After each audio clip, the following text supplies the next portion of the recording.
हरिद्वार देहात क्षेत्र में नवरात्रि की धूम पूरे जोश और उत्साह के साथ चल रही है। इस अवसर पर पूरा शहर मां दुर्गा की जयकारों और भजन कीर्तन से गूंज रहा है। नवरात्रि के प्रमुख त्योहार अष्टमी का दिन विशेष महत्व रखता है।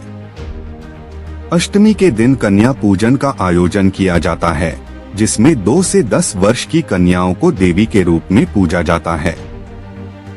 इस दिन लोग कन्याओं को भोजन कराते हैं और उन्हें उपहार देकर सम्मानित करते हैं। स्थानीय लोगों ने इस अवसर पर पारंपरिक ढंग से पूजा अर्चना की। इस दिन मां दुर्गा के महागौरी स्वरूप की विशेष पूजा की जाती है। भक्तजन दुर्गा सप्तशती का पाठ करते हैं और हवन का आयोजन भी किया जाता है। हवन के दौरान मंत्रों का जाप और दिव्य वातावरण से पूरे क्षेत्र में भक्ति की भावना भर जाती है। स्थानीय लोग अष्टमी पर कन्या पूजन को अपने घरों और पंडालों में संपन्न कर रहे हैं। बच्चों को देवी का रूप मानकर पूजा में शामिल करना न केवल धार्मिक परंपरा है, बल्कि समाज में नैतिक और सांस्कृतिक शिक्षा का भी माध्यम है। भक्तजन बताते हैं कि कन्या पूजन करने से घर में सुख शांति और समृद्धि बनी रहती है। माता रानी की कृपा से परिवार में स्वास्थ्य, खुशहाली और उत्साह का माहौल बनता है। अष्टमी के अवसर पर मंदिरों में विशेष भजन कीर्तन, आरती और प्रसाद वितरण भी किया गया। स्थानीय प्रशासन और सामुदायिक संगठनों ने सुनिश्चित किया कि सभी श्रद्धालु सुरक्षित और व्यवस्थित तरीके से पूजा अर्चना कर सकें। ग्रामीण और शहरवासियों ने मिलकर इस पर्व को भक्ति और उत्साह के साथ मनाया। उन्होंने बताया कि इस पर्व का उद्देश्य केवल देवी की आराधना ही नहीं, बल्कि समाज में आपसी भाईचारा और सांस्कृतिक विरासत को बनाए रखना भी है। नवरात्रि के इस अवसर पर कन्याओं और समाज के प्रत्येक सदस्य के प्रति सम्मान और भक्ति का संदेश पूरे हरिद्वार देहात क्षेत्र में गूंज रहा है। श्रद्धालु इस पर्व को हर्षोल्लास और भक्ति के साथ मना रहे हैं, जिससे हरिद्वार का माहौल भक्तिमय बन गया है। जी नहीं, मतलब व्रत रखने का तो ऐसा है कि माता जी सब कुछ देने वाली है, उनसे कुछ मांगने की जरूरत ही नहीं है। और श्रद्धा भाव से व्रत का मतलब होता है कि हम ऐसा कुछ ये मतलब पाप कर्म कोई ना करें, है ना। और व्रत रखने का ये है, अगर अपनी हिम्मत है तो रख सकते हैं। और माता जी से यही प्रार्थना है कि सबको आशीर्वाद दें, सबको सद्बुद्धि दें, यही कामना है। माँ सब कुछ देने वाली है, उनसे मांगने की जरूरत ही नहीं है। पहली बात तो ये है। दूसरा, नवरात्रे चल रहे हैं।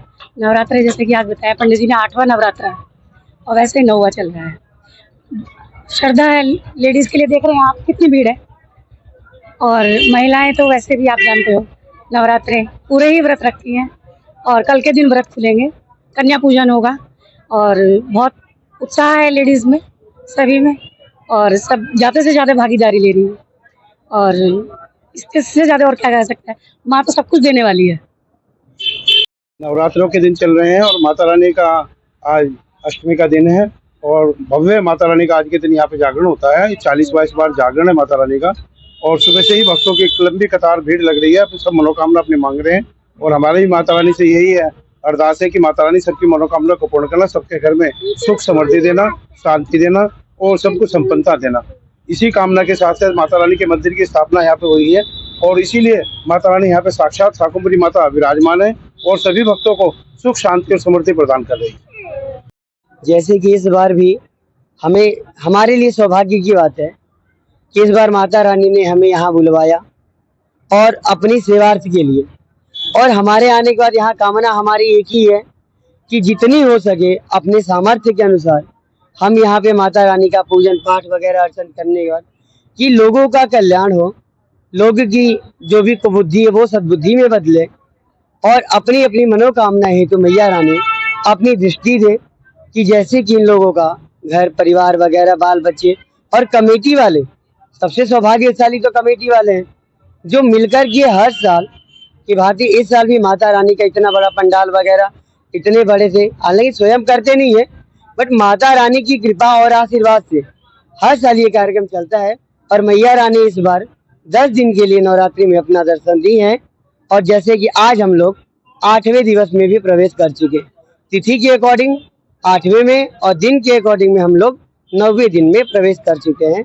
और सभी लोगों की मनोकामना पूर्ण हेतु मैं मैया रानी से यही विनती करता हूँ कि माँ सबको अभी तक जैसे सुख सुविधा हेतु संपन्न रखा है, आगे भी आप रखते रहें, जैसे कि आपकी पूजा पाठ इत्यादि चलती रहे।